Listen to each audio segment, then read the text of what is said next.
Hello students, চলে এসেছি তোমাদের সামনে আমার আজকের নতুন ভিডিও নিয়ে। আমাদের আজকের ভিডিওর বিষয় বিখ্যাত কথাশিল্পী তারাশঙ্কর বন্দ্যোপাধ্যায় রচিত একটি ছোট গল্প জলসাঘর। এই জলসাঘর ছোট গল্পটির আলোচনা নিয়ে এসেছি আমি তোমাদের অনুরোধে, এবং তোমরা যারা ছাত্রছাত্রী আছো তাদের প্রত্যেককে বলবো ভিডিওটা কোনো রকমভাবে না কেটে প্রথম থেকে শেষ পর্যন্ত দেখতে, কারণ তা না হলে লেখক পরিচিতি বা গল্পটার সম্পূর্ণ বিষয় সম্পর্কে তোমরা কিন্তু জানতে পারবে না। আর যে সকল সাহিত্যপ্রেমী বন্ধুবান্ধব বা আমার বয়োজ্যেষ্ঠ জ্যেষ্ঠারা এখানে উপস্থিত থাকেন শুধুমাত্র সাহিত্যকে জানার জন্য, তাদের জন্যও বলবো এই ভিডিওটার প্রথম থেকে শেষ পর্যন্ত অবশ্যই দেখার জন্য। কারণ আজকের যে গল্পটা নিয়ে আমি হাজির হয়েছি সেই গল্পটা কিন্তু এক অদ্ভুত সময়ের একটা ঐতিহ্যকে, একটা পরিবর্তনকে বা একটা অদ্ভুত সমাজচিত্রকে আমাদের সামনে যেন একটা সুন্দর চিত্রের আকারে তুলে ধরেছে। এই যে জলসাঘর গল্পটি, সেই গল্পটির বিষয় তো আমরা অবশ্যই আসবো। জলসাঘর নামকরণ অথবা জলসাঘরের যে চরিত্র, সেই চরিত্রের বিষয়গুলো নিয়ে আমরা তো অবশ্যই আলোচনা করব, কিন্তু তার আগে আমরা সামান্য জেনে নেব আমাদের আজকের লেখক তারাশঙ্কর বন্দ্যোপাধ্যায় সম্পর্কে সামান্য দু একটি কথা। উত্তর শরৎচন্দ্র যুগের বিশেষ অন্যতম কথাশিল্পী তারাশঙ্কর বন্দ্যোপাধ্যায় 1898 খ্রিস্টাব্দে জন্মগ্রহণ করেছিলেন বীরভূমের লাভপুর গ্রামে, এবং কলকাতা শহরে 1971 খ্রিস্টাব্দে তিনি মৃত্যুবরণ করেছিলেন। তার যে সাহিত্য কীর্তি সেটা আমরা সকলেই জানি। তারাশঙ্কর বন্দ্যোপাধ্যায়ের বহু বিখ্যাত রচনা বাংলা চলচ্চিত্রে স্থান পেয়েছে, সে কথাই আমরা পরে আসছি। সামান্য কথা যেটা বলার বিশেষ প্রয়োজন সেটা হচ্ছে জীবনের প্রথম লগ্নে, মানে মাত্র 8 বছর বয়সে তিনি প্রথম একটি কবিতা রচনার মধ্যে দিয়ে তার সাহিত্যের হাতেখড়িটি দিয়েছিলেন। যাই হোক, এর পরবর্তীকালে তিনি প্রচুর রচনা আমাদের উপহার দিয়েছেন। তিনি একসময় রাজনীতির মধ্যে জড়িয়ে গিয়েছিলেন, কিন্তু রাজনীতির মধ্যেকার যে দলাদলি তা তার মনকে বিশেষভাবে দুঃখিত করে তোলে এবং তার অন্তরে ব্যথা বেদনা অনুভব করেন তিনি, এবং সেই কারণেই তিনি একসময় রাজনীতি থেকে সরিয়ে ফেলেন নিজেকে এবং সম্পূর্ণ সাহিত্য জগতের মধ্যেই ডুবিয়ে ফেলেন নিজেকে। তিনি যে শুধুমাত্র গল্প এবং উপন্যাস রচনা করেছেন তা কিন্তু নয়, তিনি রচনা করেছেন নাটক, তিনি রচনা করেছেন বেশ কিছু প্রবন্ধ, এমনকি শেষ জীবনে বেশ কিছু চিত্রও তিনি চিত্রিত করে গেছেন।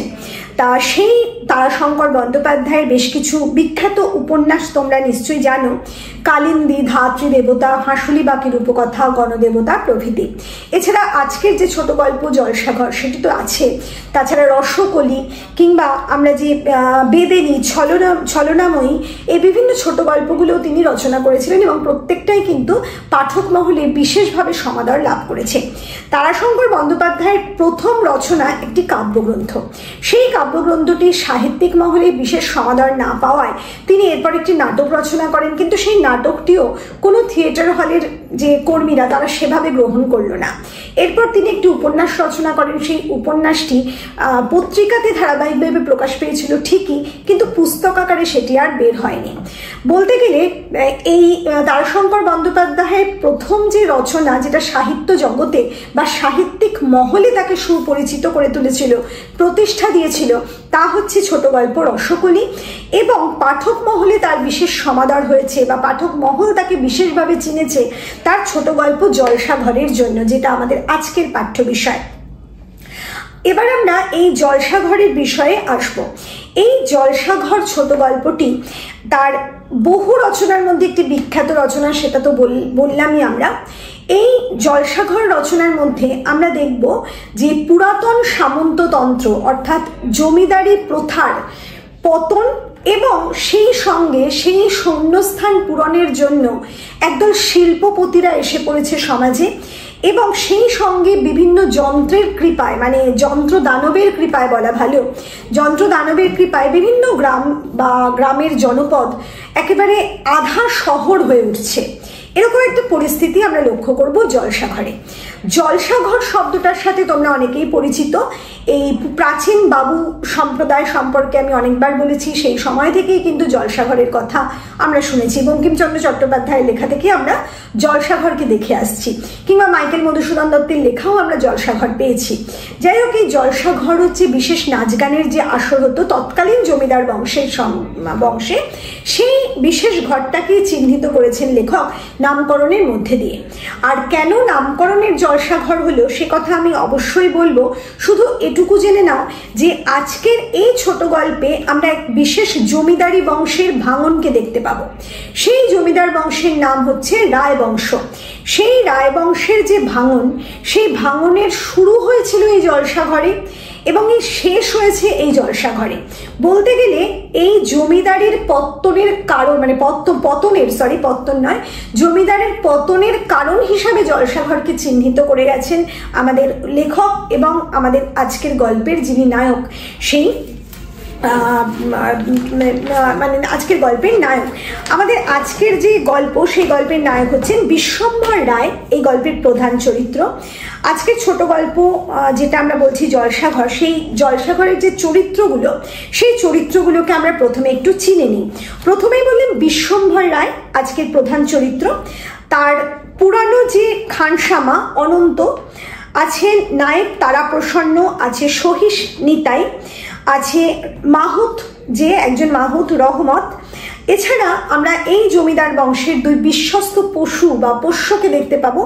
একটি হচ্ছে তুফান, বৃদ্ধ ঘোড়া, আরেকটি হচ্ছে গাঙ্গুলি বাড়ির মানে রায়বাড়ির একটি বৃদ্ধা হাতি বা হস্তিনী, যার নাম হচ্ছে ছোট গিন্নি। সেই ছোট গিন্নির আগমনের কথাও আমি পরে আসছি একটু করে। এছাড়া আমরা আরেকটা বাড়ি, মানে ওই যে বললাম যে ব্যবসায়ী সম্প্রদায়ের পত্তন শুরু হলো, মানে শুরুর দিক যেটা, মানে জমিদারি প্রথা শেষ হয়ে যাচ্ছে এবং যে ব্যবসাদারি সমাজ আসছে, তার যে প্রতীকী চরিত্র সেই মহিম গাঙ্গুলি, তাকে আমরা পাবো এখানে পাবো আমরা জলসাঘরের দুই বাইজিকে, একজন কৃষ্ণাবাই এবং একজন পেয়ারিবাই। এছাড়া এই রায়বাড়ির যে পরিচয় আমরা পেয়েছি সেটা আমরা গল্প বলতে বলতে আস্তে আস্তে গল্পের আলোচনার সঙ্গে আমরা আসব। প্রথমে আমরা এই রায়বাড়ির যে আসল ইতিহাস, মানে এই যে জমিদার বংশটা, তার কিছু সামান্য ইতিহাস বলে নেব, যেটা এই ছোট গল্পের মধ্যে কিন্তু আমরা দেখতে পাই। এই ছোট গল্পের সূচনা, মানে শুরুটা হয়েছে একদম বর্তমানে বিশ্বম্ভর রায়, যিনি এই গল্পের প্রধান চরিত্র বললাম, তার বয়সকালে, মানে তার বয়স হয়েছে প্রাপ্তবয়স্ক একজন মানুষ, তার সময় থেকে। এবং তিনি তার চিন্তাধারার মধ্যে বা লেখকের আলোচনার মধ্যে আমরা এই রায় বংশের পূর্ব কথা কিছু জানতে পারি। সেই পূর্ব কথা আমি আগে আলোচনা করে নিচ্ছি, তাহলে আমার গল্পটা বলতে অনেকটা সুবিধা হবে। কিন্তু এই পূর্ব কথাটাও কিন্তু এই গল্পেরই অংশ, এটাকে কেউ বাইরের অংশ ভেবো না। যাই হোক, এই যে রায়বাড়ি, এটি একটি পুরাতন জমিদার বাড়ি, প্রাসাদ, মানে একটি বিশাল প্রাসাদ আছে, সেই প্রাসাদের ছাদে আমাদের গল্পের সূচনা। এই প্রাসাদ বাড়িটি এখন ভগ্নপ্রায়। এই প্রাসাদ বাড়ির দেওয়ালে গাছ জন্মে গেছে। এই প্রাসাদ বাড়িতে এখন প্রাণী বলতে মাত্র তিনজন বিশেষ মানুষ। এক হচ্ছে জমিদার বিশ্বম্ভর রায়, আছে আমাদের পুরাতন খানসামা যে সে অনন্ত, আছে নায়েব তারাপ্রসন্ন, এছাড়া ওই যে বললাম নিচে সহিস নিতাই এবং মাহুত রহমত। এই প্রাণীর ছাড়া আর কারোর কথা আমরা সেভাবে শুনিনি, ঝি চাকর বলে উল্লেখ পেয়েছি। এছাড়া নিচে ওই যে বলেছিলাম রায়বাড়ি, সেই রায়বাড়িতে 9টা আস্তাবল ছিল।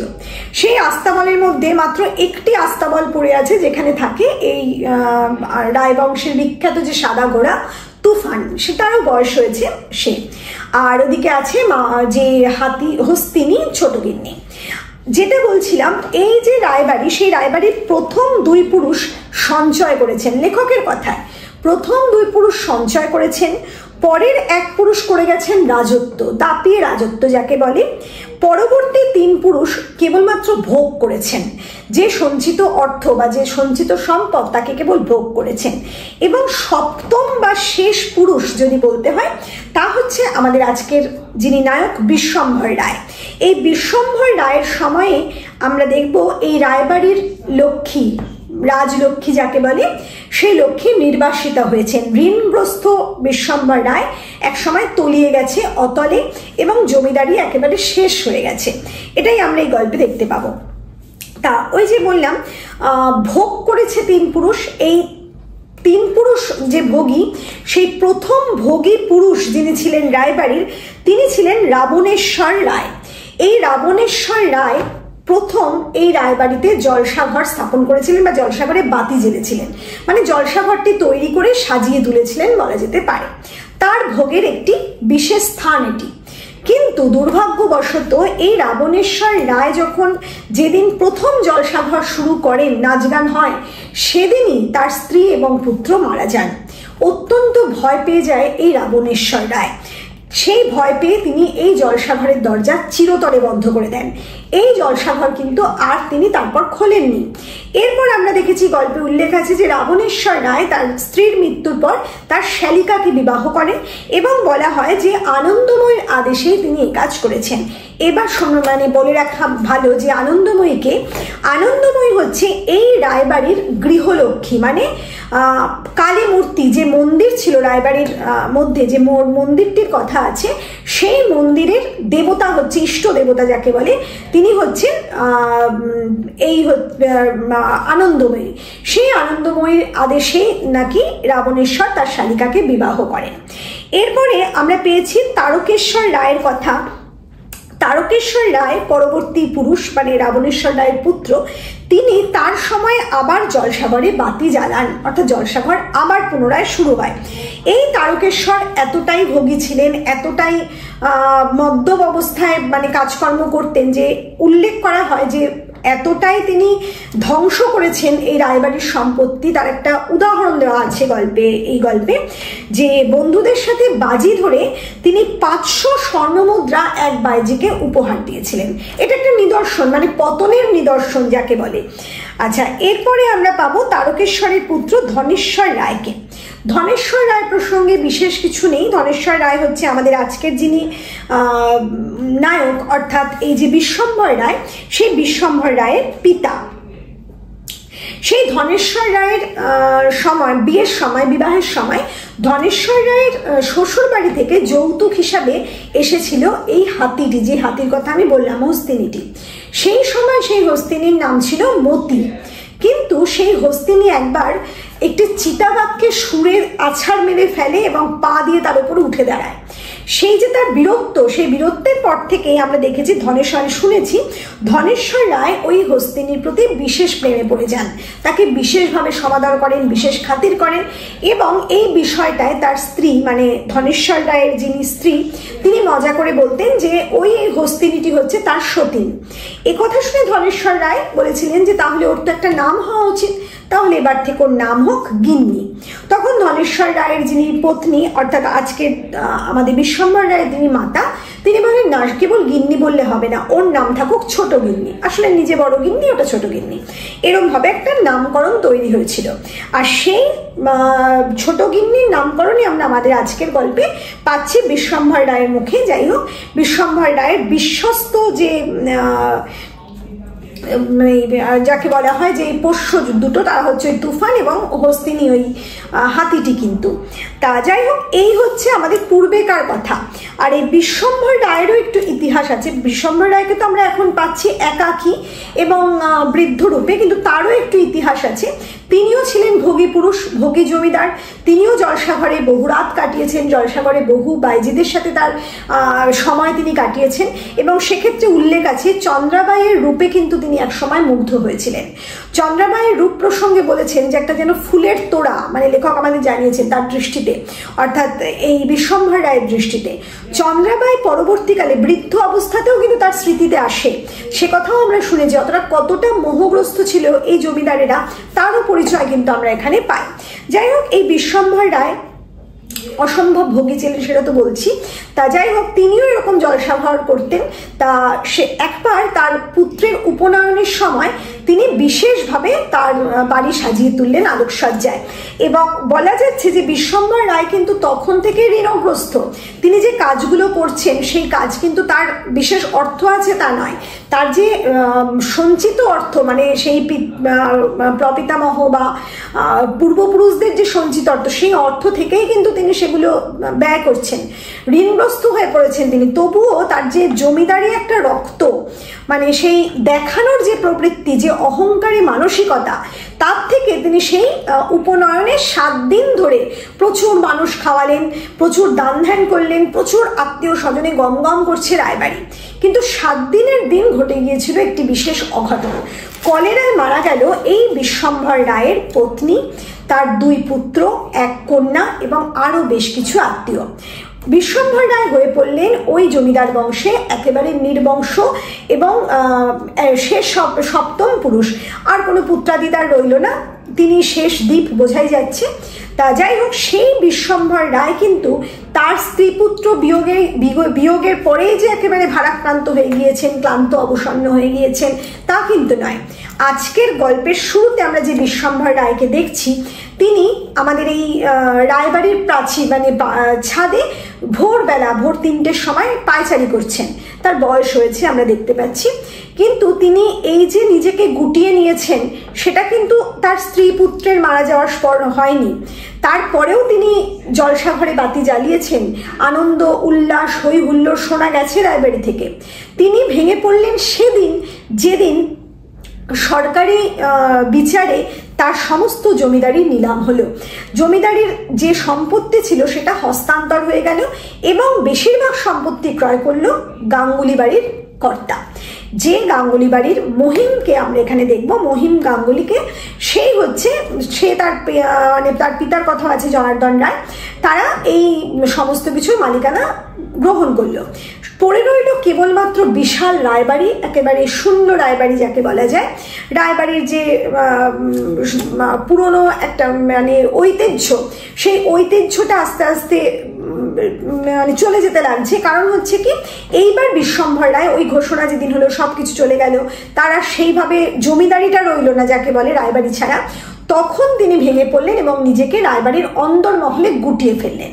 সেদিন থেকে তিনি আর বেরোননি। কিন্তু এর আগে এই বিশ্বম্ভর রায় প্রতিদিন নিয়ম করে ভোরবেলা ঠিক ভোর 3টের সময় তার সাদা ঘোড়া তুফানে চড়ে একেবারে মাথায় পাগড়ি বেঁধে সুন্দর একটা বেশভূষায় বীর পুরুষের মতো সমগ্র জমিদারি অংশে ঘুরে বেড়াতেন। এবং উল্লেখ আছে যে তিনি যখন সড়কে মানে সাহেবদের যে বানানো সড়ক পথ, সেখানে ঘোড়া ছুটিয়ে ওই তুফানকে ছুটিয়ে উঠতেন, তখন বহু অচেনা মানুষ তাকে দেখে বলতো ইনি কে, এবং প্রজারা যারা তার প্রজা ছিল তারা সকলে বলতো ইনি আমাদের রাজা, বাঘ মারায়ের হাতের খেলা, এরকম একটা পরিচয় কিন্তু তার ছিল।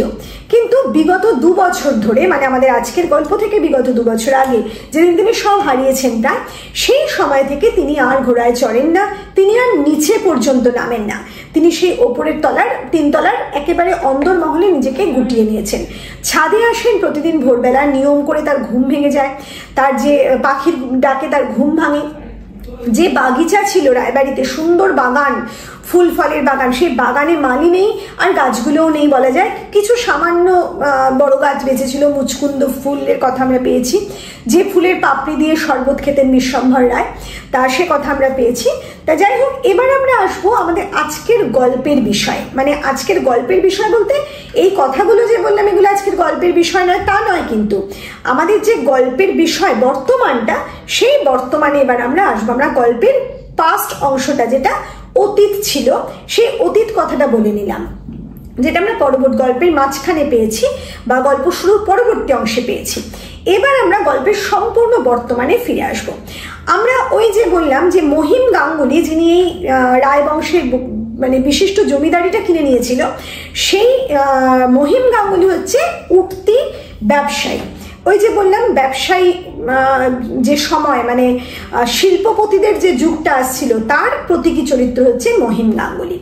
আমরা দেখছি এই যে রায়বাড়ির কর্তা বিশ্বম্ভর রায়, তিনি ছাদের উপরে ভোর 3টের সময় উঠেছেন তার অভ্যাসবশত। আগে রায়বাড়ির যে ঘন্টার ধ্বনি হতো ঘড়ির, তাতেই তার ঘুম ভাঙতো, কিন্তু এখন সেটা হয় না। এখন ঘন্টার ধ্বনি আসে কোথা থেকে না, অদূরে এই যে মহিম গাঙ্গুলিদের যে প্রাসাদময় হাল ফ্যাশনের বাড়ি হয়েছে, সেখানে ঘড়িতে ঘন্টা বাজানো হয়, কেউ বাজায়, সেই ঘন্টার ধ্বনি শোনা যাচ্ছে, শুনছেন বিশ্বম্ভর রায়। আর দূরে দেখছেন কি না, তাদের যে কালী মন্দির, ওই যে বললাম আনন্দময়ী, মা আনন্দময়ীর মন্দির, সেই মন্দিরের একেবারে তলদেশ দিয়ে গঙ্গা বয়ে যাচ্ছে। অর্থাৎ গঙ্গা সেই প্রাচীন একই আছে, নেই কি না সেই জমিদারি ব্যবস্থা, তার পতন হতে শুরু হয়েছে। এই যে একটা বিষয়, এটা দেখানো হচ্ছে। এইবার আমরা শুনতে পাবো তুফানের ডাক, মানে তুফান খুব চিৎকার করছে। বিশ্বম্ভর রায় বিচলিত হয়ে উঠছেন, বলছেন নিতাই বোধহয় আজকাল ঠিক মতো তাকে দেখছে না। তার যে খানসামা আছে অনন্ত, তাকে ডেকে তিনি বলেন নিতাইকে বলতে, ডেকে দিতে, নিতাই হয়তো ঘুমোচ্ছে। এসবের মধ্যে দিয়ে আমরা দেখি জমিদার বিশ্বম্ভর রায়, সপ্তম পুরুষ যে বিশ্বম্ভর রায়, তার হঠাৎ করে সেদিন নিচে যেতে ইচ্ছা হয় তুফানকে দেখার জন্য। তিনি নেমে আসছেন নিচে। এই যে নেমে আসছেন নিচে, সেই নেমে আসার সময়ে আমরা এখানে দেখব একটা বিশেষ চিত্র এখানে দেওয়া আছে, যে চিত্রের মধ্যে চিত্রটা অবশ্যই তোমরা যারা ছাত্রছাত্রী আছো তাদের জন্য গুরুত্বপূর্ণ। কি চিত্র না, রায়বাড়ির একটা চিত্র।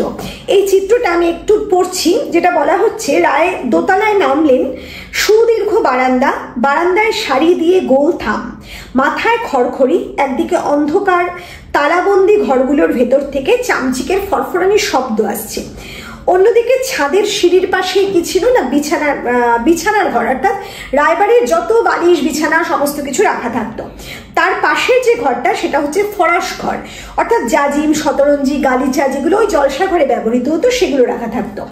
তারপরের ঘরটি যেটা, সেটা হচ্ছে বাতি ঘর, অর্থাৎ ওই যে বললাম জলসা ঘর, সেই ঘরটা। সেখানে আজও বেলোয়ারি ঝাড় ঝুলছে এবং তার টুংটাং আওয়াজ শোনা যাচ্ছে। কোণের ঘরটায় ফরাস বর্দারের ঘরটি এখন শূন্য থাকে। তারপরের যে মহল সেটা হচ্ছে পত্তনিদারদের মহল, মানে পুরোনো কালে আগের দিনে বহু পত্তনিদাররা আসা যাওয়া করতো, তাদের ওই ঘরেই বসতে দেওয়া হতো। বিভিন্ন জেলার বড় বড় ধনী পত্তনিদার যারা আসতো তাদেরই বসার ব্যবস্থা হতো এই ঘরটায়। বারান্দার দেওয়ালে বড় বড় ছবি টাঙানো। এরপর আমরা জলসাঘরের চিত্রও কিন্তু দেখতে পাবো। যাই হোক, পূর্ব দিকে বারান্দা থেকে আছে নিচে নামার সিঁড়ি।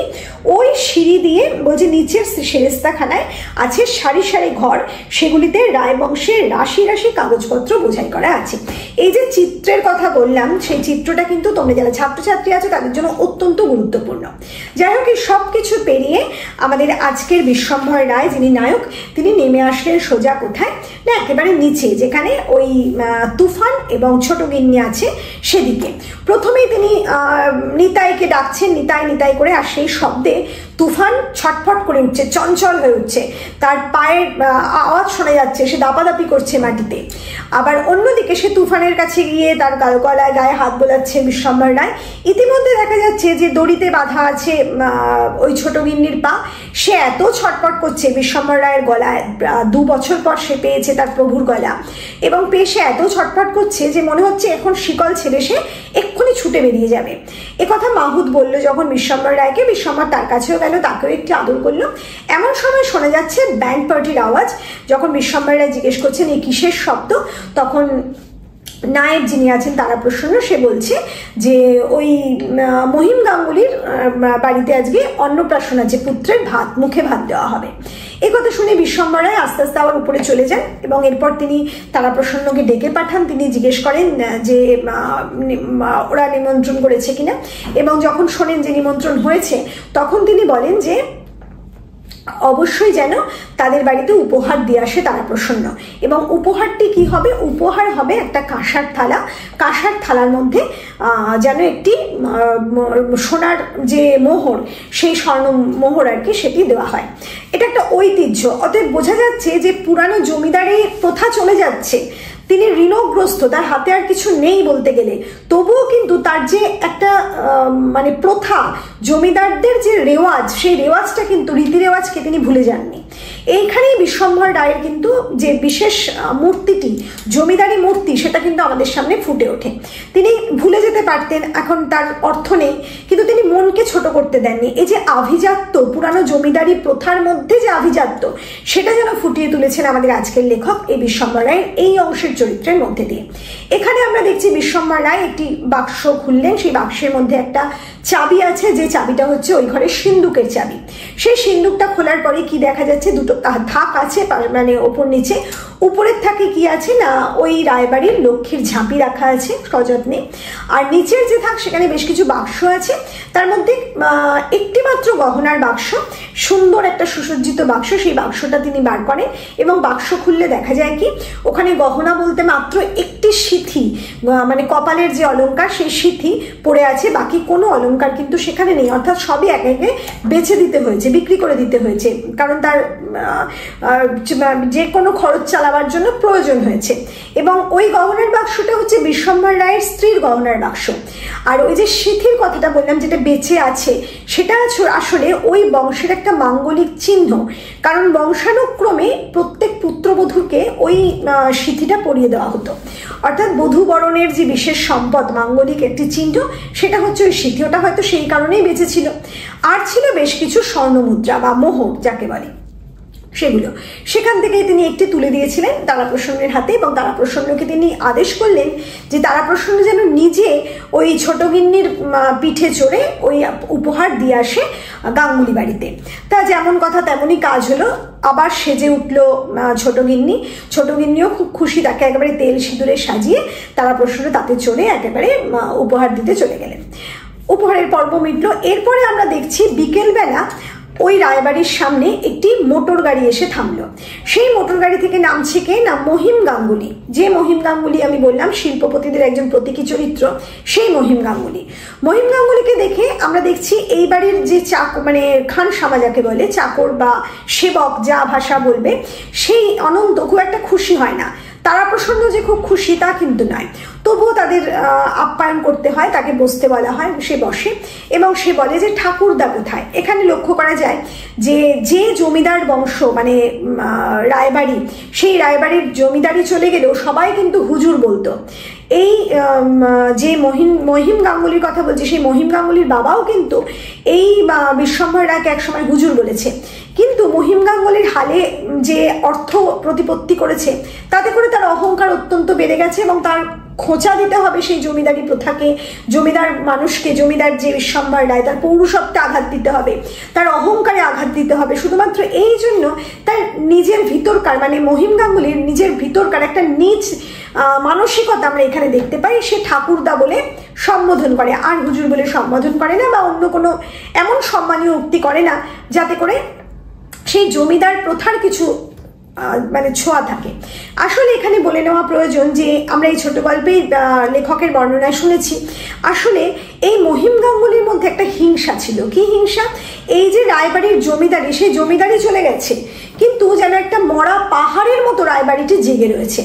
অন্যদিকে খুব কাছেই এই মহিম গাঙ্গুলির বিশাল হাল ফ্যাশনের যে বাড়ি গড়ে উঠেছে, সেদিকে কারোর হুঁশ নেই, মানে সেদিকে মানুষ তাকায় না, মরা পাহাড়ের দিকেই যেন মানুষ তাকায়।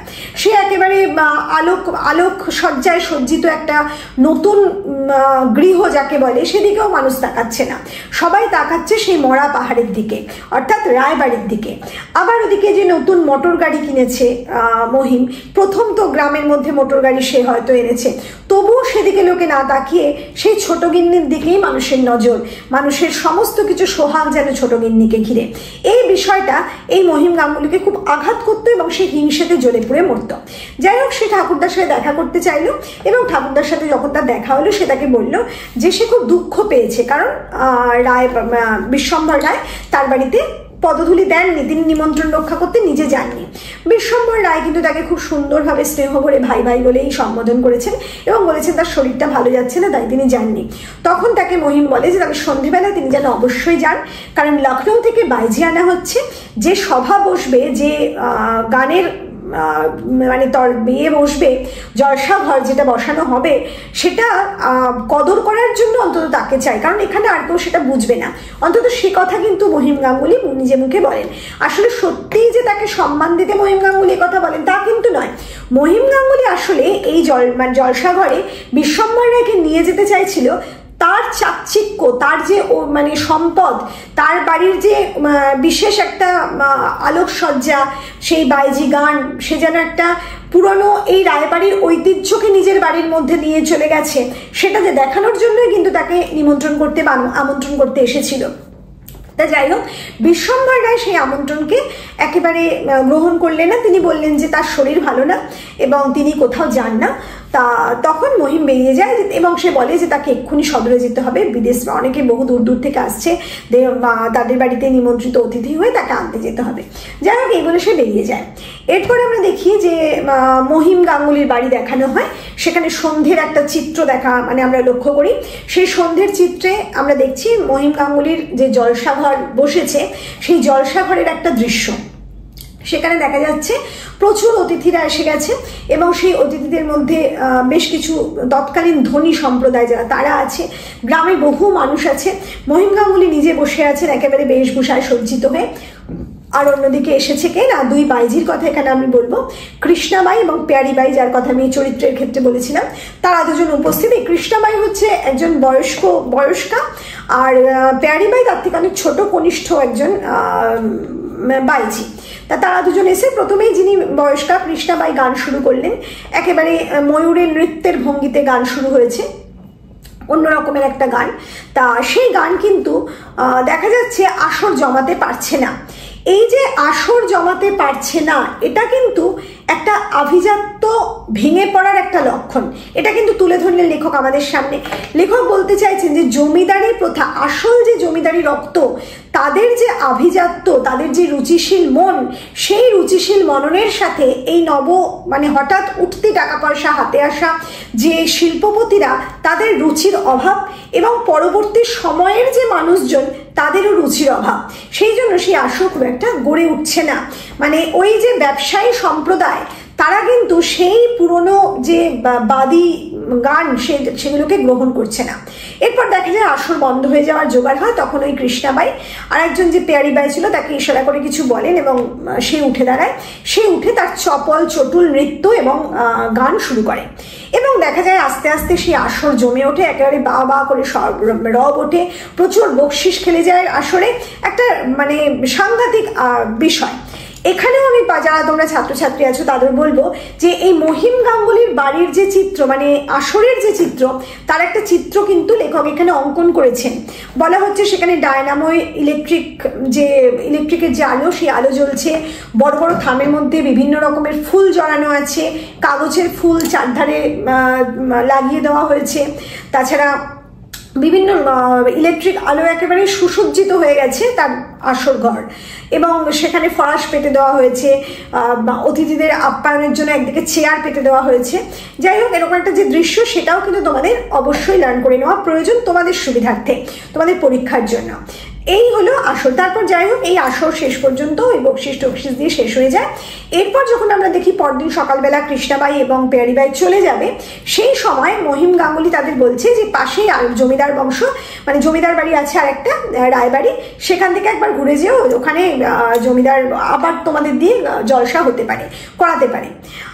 আসলে এই কথাটা বলে মহিম রায়বাড়িকে ছোট করতে চেয়েছিল, কারণ সে জানতো রায়বাড়ির একেবারে ফুটো কলসি অবস্থা, তার বাড়িতে সম্পত্তি বলে কিছু নেই, তাদের চলছেই না বলতে গেলে। তাদের যে দেবোত্তর সম্পত্তি, সেই সম্পত্তির শেষের কোঠায় আর কিছু নেই বলতে গেলে, সেটা সে জানে এবং সে জানে বলেই ওখানে ওদের বাইজিদের পাঠাচ্ছে, আসলে তাদের দিয়ে ওই রায়বাড়ির জমিদার বিশ্বম্ভর রায়কে অপমান করার জন্য। কিন্তু দেখা যাচ্ছে যে কৃষ্ণাবাই, যিনি বয়োজ্যেষ্ঠা ছিলেন ওই দুই বাইজির মধ্যে, সে বলছে যে হ্যাঁ, রায়বাড়ির নাম সে শুনেছে। রায়বাড়ির যে জমিদার বাড়ির যে খেয়াল, মানে তাদের যে এই গানের প্রতি তাদের যে আগ্রহ অনুরাগ, সে কথা সে আগে থেকেই জানতো, লখনৌতেই সে শুনেছে এবং তার আগে থেকেই ঠিক করা আছে সে অবশ্যই রায়বাড়িতে একবার ঘুরে আসবে। এটা মহিমের ঠিক ভালো লাগে না, সে অত্যন্ত বাঁকা দৃষ্টি দিয়ে তাকায় এবং সেখান থেকে চলে যায়। এরপর দেখা যায় কৃষ্ণাবাই এবং প্যারিবাই একেবারে রায়বাড়ির নিচের তলায় হাজির হয়েছে। তাকে দেখে তারা প্রসন্ন, অত্যন্ত বিরক্ত হয়। তারা প্রসন্ন যে বয়স্ক একজন নায়েব, যে পুরানো নায়েব ওই রায়বাড়ির জমিদারির, সে বেঁচে আছে তখনই এবং বিশ্বম্ভর রায়ের সাথে আছে। একেবারে যোগ্য নায়েব যাকে বলে, সে কিন্তু সত্যি সত্যি প্রভুর প্রচন্ড খেয়াল রাখে এবং প্রভুর অপমান হবে ভেবে সে নিজে বিরক্ত হচ্ছে হচ্ছে বা রেগে উঠছে, এটা আমরা লক্ষ্য করছি। ওই বাইজিরা এসে বিশ্বম্বর রায়ের সাথে দেখা করতে চায়। প্রথমে তার সাথে দেখা করতে দেবে না এমনটাই বলে, কিন্তু এমন সময় বিশ্বম্বর রায় কে এসেছে বলে চিৎকার করে ওঠে। তার গম্ভীর গলার শব্দ শোনা যায় এবং কৃষ্ণাবাই তাকে লক্ষ্য করে দূর থেকে সে কোথায় বসে আছে।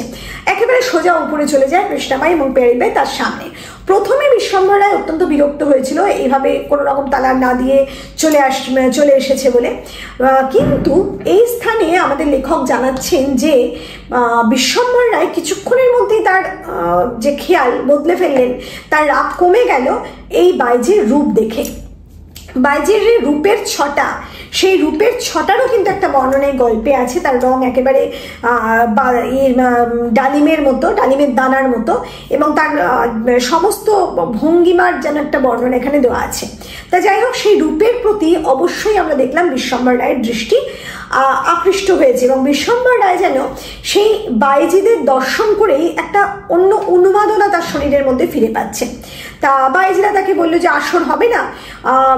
বিশ্বম্বর রায় চাইছিলেন যে মিথ্যে করে বলেন যে তার শরীর খারাপ, কিন্তু তার যেন রুচিতে বাধ্য, যেরকম সামান্য বাইজির কাছে তিনি মিথ্যে কথা বলবেন, তার রুচিতে আটকে ছিল, তিনি মিথ্যে কথাটা বলতে পারলেন না। তখন তিনি বললেন হ্যাঁ আসর হবে। এবার কৃষ্ণাবাই এবং পেয়ারিবাইয়ের থাকার ব্যবস্থা করে দিতে বললেন অনন্তকে। অনন্ত নিচে যে অতিথিদের ব্যবস্থা করা হয়, মানে আগেই ব্যবস্থা করা হতো, সেই ঘর খুলে দিল, তারা থাকলো। এবার আমরা দেখছি যে নায়েব এসে তাকে জানাচ্ছে, মানে বিশ্বম্বর রায়কে জানাচ্ছে যে সে শুনেছে যে মহিম গাঙ্গুলির বাড়িতে এক রাত্রির জন্য এরা কিন্তু 100 টাকা নিয়েছে, কাজে আজকে তার কাছ থেকেও টাকাটা নেবে, এটা মানে স্মরণ করিয়ে দিচ্ছে, এবং তাদের বাক্স যে একেবারে শূন্য সেটাও স্মরণ করে দিতে চাইছে বিশ্বম্বর রায়কে। বিশ্বম্বর রায় তাকে বলে যে কত আছে তার কাছে, মানে কিরকম টাকা পয়সা পড়ে আছে। সে বলে যে মোটামুটি 150 মতো আছে, 150 টাকা মতো আছে। তখন বিশ্বম্বর রায় বলে যে তাতেই হবে, এবং সে তখন কি করে না, তার গয়নার বাক্স খুলে যে সিথিটি, মানে সেই মাঙ্গলিক যে গহনা যেটা এতদিন ধরে বাছিয়ে রাখা হয়েছিল, সেই মাঙ্গলিক সিথিটা তুলে দেয় তারাপ্রসন্নর হাতে এবং বলে যে এতে 150 হয়ে যাবে। তখন সেইটা নিয়ে তারাপ্রসন্ন ওখান থেকে চলে যায় এবং বলা হয় যে তারাপ্রসন্ন অনন্ত সবাইকে বলা হয় যে সমস্ত ব্যবস্থা যেন করা হয়। দেখা যায় যে আবার জলসাঘর খুলে গেছে, বাতি টাতি সমস্ত পরিষ্কার পরিচ্ছন্ন হচ্ছে, ধুলো সাফ করে একেবারে পুরনো ফরাস গালিচা জাজিম সবকিছু বের করা হচ্ছে। আতরদানি, মানে যে বাড়ির ঝিরা ছিল তাদের দিয়ে আতরদানি, তারপরে পুরনো যে জিনিসপত্র গোলাপ পাশ সমস্ত কিছু পরিষ্কার পরিচ্ছন্ন করার জন্য উপর থালা সব পরিষ্কার পরিচ্ছন্ন করা হচ্ছে। এবং তারাপ্রসন্ন এবং অনন্ত লক্ষ্য করে যে তাদের অতিথি যে আসবে তাদের হাতে তুলে দেওয়ার জন্য যে সুরা, যে সেই সুরা নেই, কারণ সেই সময় তো বিগত 2 বছর যাবত তো সেই সুরায় আর হাত দেননি বিশ্বম্বর রায়। সেই সুরা তখন প্রয়োজন, তখন কি হবে, তখন বিশ্বম্বর রায়কে গিয়ে বলা হয় যে সেই সুরা আনতে সদরে যেতে হবে এবং সেই তুফানকে নিয়ে নিতাই চলে যায় সদরে সেই সুরার ব্যবস্থা করতে। শেষ পর্যন্ত সেই সুসময় এসে পড়ে, যে সময় আবার জলসা শুরু হবে। এই সময় আমরা অনন্তকে দেখি, অনন্তর মধ্যে কিন্তু একটা বেশ খুশি, সে কিন্তু বেশ সুন্দরভাবে একেবারে নিজের মতো করে সেই কাজগুলো করছে, মানে গুছিয়ে করছে। এবং অনন্তকে দেখা যায় সেই সময়, মানে পূর্ব দিনে যে জলসাঘরে জলসা হলে সে যে পোশাক পরিচ্ছদ পরতো, মানে একটা খানসামার যে পোশাক পরিচ্ছদ তৎকালীন দিনে জমিদার বাড়িতে ছিল, সেই পোশাকটা কিন্তু আবার পরেছে। অর্থাৎ তার মধ্যে একটা সেই পুরনো আমেজ অনুভূতি উঠে এসেছে, এটা আমরা লক্ষ্য করছি। এবং এই অনন্তকে দেখে আমরা দেখবো বিশ্বম্বর রায়ের মধ্যেও কিন্তু সেই পুরাতন আমেজটা আস্তে আস্তে আরও জেগে উঠছে, উন্মাদনা জেগে উঠছে। সেও সেই ওই জমিদারির যে পোশাক পরে জলসাঘরে সে প্রবেশ করতো, সেই পোশাক পরে নেয়। এরপর আমরা দেখবো মহিম গাঙ্গুলি বা অন্যান্যরা সবাই এসে উপস্থিত হয় এবং এই অংশে আমরা দেখবো মহিম গাঙ্গুলি বলছে যে আলো তেমন একটা নেই, আলো অনেক কম মনে হচ্ছে। আসলে যে ঝাড়বাতি ছিল সেই ঝাড়বাতির বহু কাজ ভেঙে গিয়েছিল, সেই কাজের অভাবে হাওয়ায় সেই কিছু কিছু বাতি নিভে যাচ্ছিল। এর ফলে আলো যে প্রচন্ড আলো আগে থাকতো সেটা আর থাকছে না, একটু কমছে। আর তাছাড়া মহিম গাঙ্গুলির বাড়িতে ইলেকট্রিক আলোর পাশে এই বাতির, মানে মোমবাতির আলো, সেই ঝাড়লণ্ঠনের আলো কতটা আর হবে। সে তখন অনন্তকে বলে যে তার ড্রাইভারকে বলে যেন ওই আলোর ব্যবস্থা এখানে করা হয় তার বাড়ি থেকে। কিন্তু অনন্ত কোনো উত্তর দেয়নি, সে চলে যায়। তারপর দেখা যায় যে ওই আলোর মধ্যেই হয়, ওরা সেই মহিমের বাড়ি থেকে কোনো আলোর ব্যবস্থা কিন্তু ওখানে হয়নি। এরপর কৃষ্ণাবাই এবং প্যারিবাই আসরে উপস্থিত হয়েছে আমরা দেখতে পাই। বিশ্বম্ভর রায়ও প্রবেশ করে আসরে। প্রথমেই কৃষ্ণাবাই তার গান শুরু করেন, কিন্তু এখানে আমরা দেখব যে কৃষ্ণাবাই গান শুরু করার পরে যে আবেশ, আগে যে পরিবেশটা সৃষ্টি হতো ওই জমিদারের মানে ওই জলসাঘরে, সেই পরিবেশটা কিন্তু এখানেও ঠিক শুরু হচ্ছে না।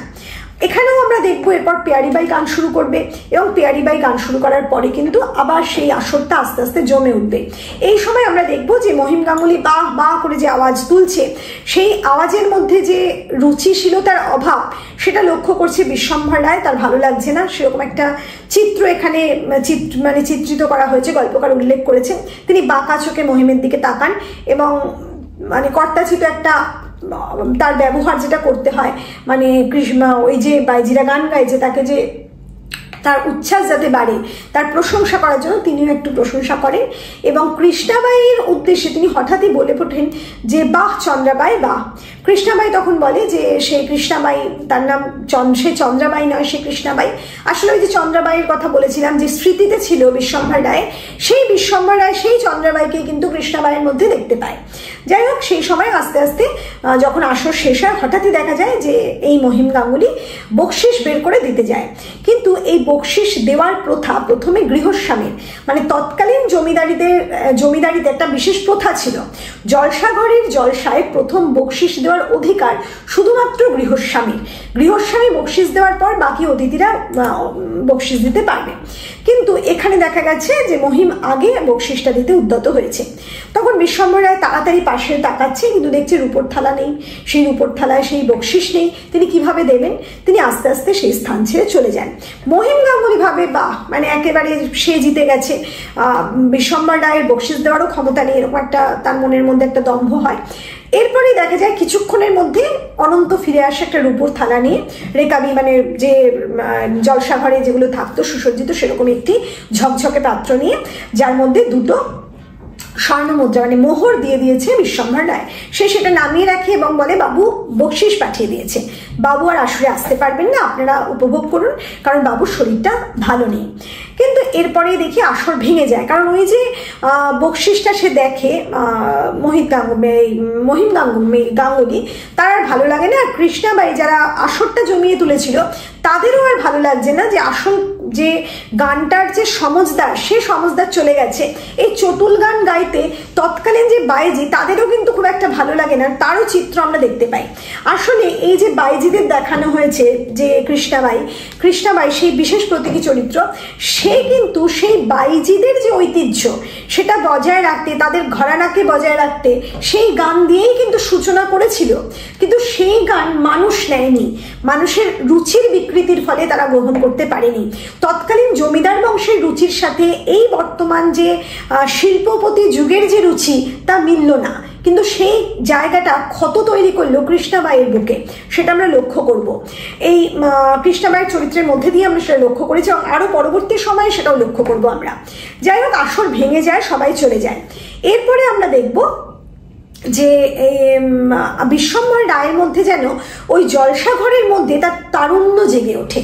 মানে সে যে ইয়াং এজে, মানে তার যখন বয়স কম ছিল, জলসাঘরে যা যা হতো, মানে সেই যে উদ্দীপনা, সেই একটা মত্ত ব্যাপার, মদ্যপ অবস্থায় তাদের যে কর্মকাণ্ড, সেই সমস্ত কিছু যেন তার চোখের সামনে ভেসে উঠছে।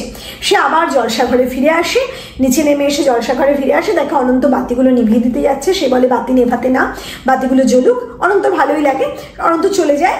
এবং তখন দেখা যায় যে বিশ্বম্ভর রায় ওই জলসাঘরে তার পুরনো এসরাজটা নিয়ে বসে। এসরাজে আস্তে আস্তে সুর তুলতে থাকে, এবং আস্তে আস্তে সেই এসরাজ সেই ঘন অন্ধকারে, প্রচন্ড রাত হয়ে গেছে তখন, বোঝা যাচ্ছে অনেক রাত হয়ে গেছে, তার সেই রাতের অন্ধকারে সেই এসরাজ মানে ঝংকার দিয়ে উঠছে।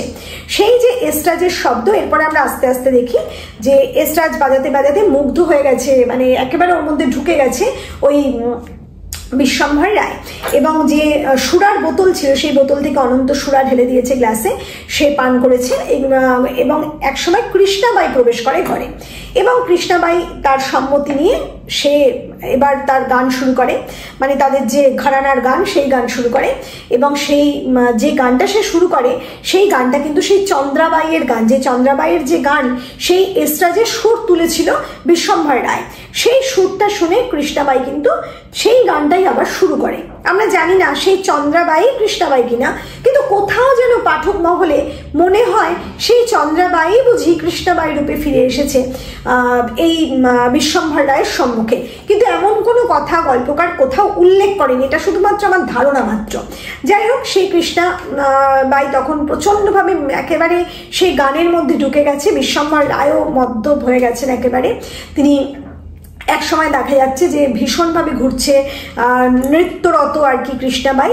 সেই কৃষ্ণাবাইয়ের পা ধরেছে তার এক হাত দিয়ে এবং তাকে উঁচুতে তোলার চেষ্টা করেছে। এবং মদ্যপ অবস্থায়, কৃষ্ণাবাইও মদ্যপ অবস্থায়, সেও সুরা পান করেছে, একসময় জ্ঞান হারিয়ে নিচে পড়ে যায়। এবং তখন বিশ্বম্ভর রায় তার মাথায় হাত বুলিয়ে দেয় এবং একটা কুশন আর কি সেটা নিয়ে তার মাথার ওপর দিয়ে দেয়, মানে মাথার তলায় দিয়ে দেয়, এবং সে ওখানেই ক্লান্ত শরীরে একেবারে লুটিয়ে থাকে। এবং তখনই হঠাৎ শোনা যায় যে 3টের ঘন্টা শোনা যাচ্ছে ওই মহিম গাঙ্গুলির বাড়ির ঘড়ি থেকে। সেই আওয়াজ শুনে হঠাৎ চমকে ওঠে বিশ্বম্ভর রায়। এই বিশ্বম্ভর রায়ের মধ্যে কিন্তু সেই তারুণ্যের রক্ত ফুটছে। তখন কিন্তু বিশ্বম্ভর রায় আর সেই বৃদ্ধ বিশ্বম্ভর রায় নয়, তার বয়স যেন অনেক কমে গেছে, সে যেন যৌবনে ফিরে গেছে। তার মনে হচ্ছে যেন সেই জলসাঘর শেষ হলো, সেই ভোরের চিত্র, একেবারে আকাশ লাল হতে চলবে, কিছুক্ষণ পরেই যেন আকাশে সূর্য উদিত হবে, একেবারে অন্ধকারময় যে পরিবেশ, সেই পরিবেশে সে আবার জেগে উঠেছে, তার মধ্যে একটা অদ্ভুত যৌবন জেগে উঠেছে।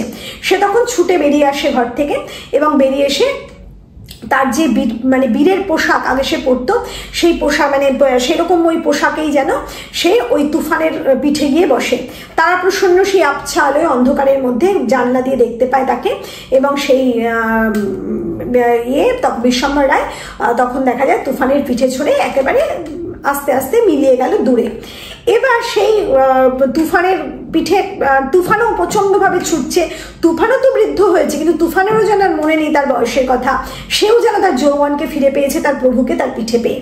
তা যাই হোক, এইভাবে দৌড়তে মানে ছুটতে ছুটতে যখন একসময় গ্রামকে গ্রাম পার হয়ে এমন একটা স্থানে এসেছে, মানে কৃষি জমি, কৃষকরা তাদের সবেমাত্র বেরোচ্ছে তাদের পণ্য সামগ্রী নিয়ে, সেই তাদের পাশ দিয়ে যখন যাচ্ছে বিশ্বম্ভর রায়ের ঘোড়া তুফানের পিঠে চড়ে, সেই সময় তাদের কিছু কথা তার কানে আসে।